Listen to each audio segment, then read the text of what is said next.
आप कैसे लिखते हैं दर्द को इबारत में? हर किसी के दुख को आप कैसे जान लेते हैं? नज़्म आप लिखते हैं, पर मैं जब भी पढ़ती हूँ मुझको ऐसा लगता है ये तो सब वही है जो मुझ पे बीत गुज़रा है। आप कैसे लिखते हैं?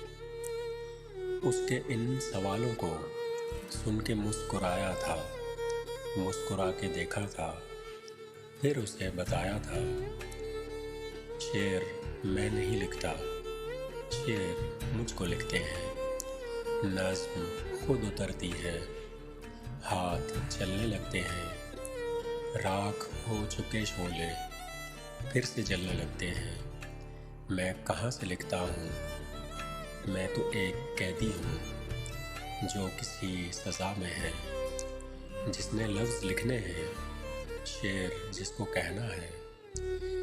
दर्द शेर कहने का जिसने खुद पे सहना है, जिसने रोज़ अंदर से टूटते ही रहना है।